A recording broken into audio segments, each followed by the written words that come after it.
ഇത്രയും വെറുപ്പോട് കൂടിയിട്ട് ഒരു സിനിമ ചെയ്യാൻ പറ്റുമെന്നുണ്ടെങ്കിൽ, ഇത്രയും ദേഷ്യം നമ്മളോട് കാണിക്കാൻ പറ്റുന്നുണ്ടെങ്കിൽ ഭാവിയിൽ എന്തൊക്കെ ചെയ്യാൻ പറ്റും അവർക്ക് നമ്മുടെ മേത്തിൽ. മനസ്സിലായോ?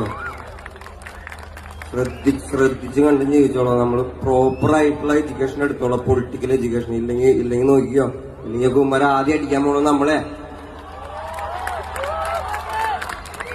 എനിക്കിത് പറയാതിരിക്കാൻ, എനിക്ക് പാട്ട് പാടിയിട്ട് കാശും വാങ്ങിയിട്ട് വീട്ടിൽ പോകാൻ പറ്റും. എനിക്കിത് പറയാതിരിക്കാനും പറ്റുന്നേ. അപ്പൊ ഞാൻ എനിക്ക് കൂടുതൽ അപകടങ്ങളിൽ നിന്ന് രക്ഷപ്പെടാൻ പറ്റും. എന്നെ കൊണ്ട് അത് ചെയ്യിക്കാൻ പറ്റാത്തതുണ്ടല്ലോ. നിങ്ങളെല്ലാവരും എന്റെ സഹമനുഷ്യരാണെന്ന് എനിക്ക് കാണാൻ പറ്റുന്നതുകൊണ്ടും നിങ്ങൾക്ക് അത് കാണാൻ പറ്റുന്നതുകൊണ്ടാണ് ഞാനിവിടെ ഒന്ന് പെർഫോം ചെയ്യുന്നത്. നമ്മൾ ഒരുപാട് വർഷങ്ങളായിട്ട് ഒന്നായിട്ട് എല്ലാ പ്രശ്നങ്ങളെയും മാറ്റി നിർത്തിയിട്ട് നമ്മൾ ഒരുമിച്ച് രക്ഷപ്പെട്ടുകൊണ്ടിരിക്കുകയാണ്. പ്രകൃതി നമ്മളെ ഒരുപാട് തവണ പരിശോധിച്ചപ്പോഴും നമ്മളെല്ലാവരും ഒരുമിച്ച്. അന്ന് നമ്മളിതൊന്നും കണ്ടില്ല. കണ്ട മക്കളെ, നമ്മളൊരു സമാധാനമായിട്ട് ജീവിക്കാൻ നോക്കുമ്പോൾ ഇവന്മാര് ചെയ്യണ പണി കണ്ട. മര്യാദയ്ക്ക് സിനിമ കാണണമെങ്കിൽ ഒരു രാഷ്ട്രീയം